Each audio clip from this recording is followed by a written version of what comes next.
Hello বন্ধুরা, তোমরা কেমন আছো? আশা করি অনেক ভালো আছো। আবার চলে আসলাম তোমাদের মাঝে তোমাদের জনপ্রিয় নাটক ভাগ্যরেখা নাটকের আপডেট পর্ব 435তম পর্ব নিয়ে। তো বন্ধুরা, 435তম পর্বটি দেখার আগে তোমরা যদি এই চ্যানেলে নতুন দর্শক হয়ে থাকো তাহলে চ্যানেলটি এখনই সাবস্ক্রাইব করে এসো। আর হ্যাঁ বন্ধুরা, তোমরা ভিডিওটি না টেনে পুরোটা দেখার চেষ্টা করবে। তাহলে চলো শুরু করা যাক। শ্রদ্ধাকে চিকিৎসা করার জন্য ডাক্তার আসে অভয়ের বাড়িতে। ডাক্তার শ্রদ্ধার চিকিৎসা করে। অতঃপর ডাক্তার যখন চলে যায় তখন অভয় শ্রদ্ধার কাছে দাঁড়িয়ে শ্রদ্ধার আগের কথা ভাবে। তখন অভয়ের কাছে আসে রোশনি। রোশনি অভয়ের সামনে সব কিছু না জানার অভিনয় করে। অভয় শ্রদ্ধাকে নিয়ে অনেক চিন্তা করে। তখন রোশনি বলে, অভয় তুমি কোনো চিন্তা করো না, শ্রদ্ধা ঠিক হয়ে যাবে। অভয় যখন শ্রদ্ধাকে নিয়ে ব্যস্ত হয়ে পড়ে তখন রোশনি মনে মনে রাগ করে। রোশনি মনে মনে শ্রদ্ধাকে মারার প্ল্যান করে। অভয় শ্রদ্ধার হাত ধরে কান্না করে আর বলে, শ্রদ্ধা ওঠো শ্রদ্ধা, তোমার কিছু হবে না শ্রদ্ধা। অভয়ের এসব করা দেখে রোশনির রাগ হয় আর রোশনি অভয়কে পেছন থেকে একটা ইঞ্জেকশন দিয়ে দেয়। তখন অভয় সব কিছু ভুলে যায়। তখন রোশনি অভয়কে সেখান থেকে নিয়ে যায়। অন্যদিকে কীর্তি বাড়িতে আসে আর অভয়কে খোঁজে। কীর্তি বলে, কোথায় অভয়? অভয় পুলিশের কাছ থেকে পালিয়ে এসেছে। তখন অভয়ের মা কীর্তিকে বলে, তোমার বোনের জান বাঁচানোর জন্য অভয় পালিয়ে এসেছে। অভয়ের মায়ের এই কথা শুনে কীর্তি অবাক হয়ে যায়। তখন কীর্তি বলে, আপনারা কি বলছেন? তখন অভয়ের মা সব কথাগুলো কীর্তিকে বলে। অতঃপর রোশনি যখন সবার সামনে অভয়কে নিয়ে আসে তখন অভয়ের মা বলে, আমার ছেলের কি হয়েছে রোশনি? তখন রোশনি বলে, হ্যাঁ আন্টি, অভয় ঠিক আছে। তখন কীর্তি বলে, অভয়কে বাঁচানোর জন্য আপনারা এইসব নাটক করছেন তাই না?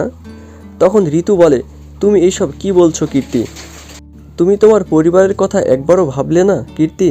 অতঃপর অভয়ের মা বলে, তুমি অভয়কে গ্রেপ্তার করতে চাও তাই না কীর্তি? তাহলে তুমি এখনই অভয়কে গ্রেপ্তার করে নিয়ে যাও।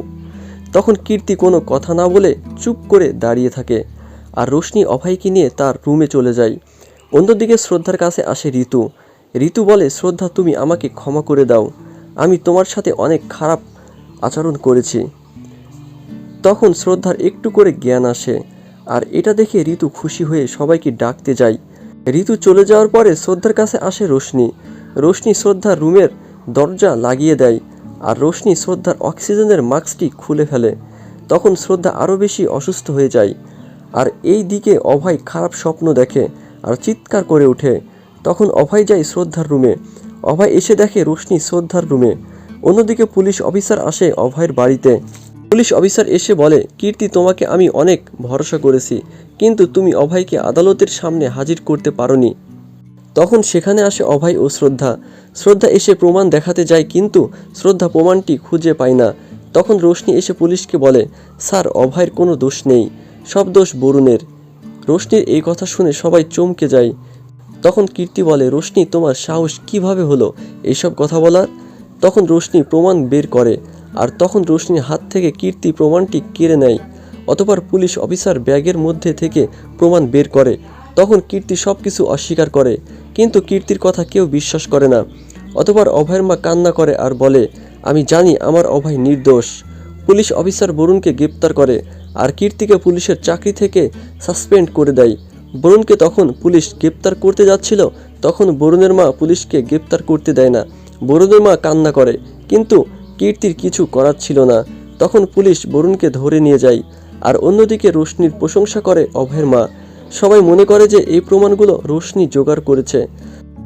অভয়ের মা খুশি হয় অভয় বাড়িতে ফিরে আসার জন্য আর বরুণের মা কান্না করে বরুণকে পুলিশে ধরে নিয়ে যায় সেই জন্য। আবারও অভয়ের মায়ের সাথে বরুণের মায়ের ঝামেলা শুরু হয় আর কীর্তি শ্রদ্ধার উপর অনেক রেগে যায়। তখন কীর্তি ও তার শাশুড়ি বাড়ি থেকে বের হয়ে চলে যায়। ওইদিকে রোশনি অভয়কে বিয়ে করতে বলে। তাহলে কি আবার অভয় রোশনিকে বিয়ে করবে? সেটা তোমরা জানতে পারবে আগামী 436তম পর্বে। ততক্ষণে তোমরা আমাদের এই চ্যানেলের সাথেই থেকো। আর হ্যাঁ বন্ধুরা, আমাদের ভিডিওগুলো তোমাদের কেমন লাগে এটা কমেন্টের মাধ্যমে জানাবে। ভালো থেকো, সুস্থ থেকো, ধন্যবাদ।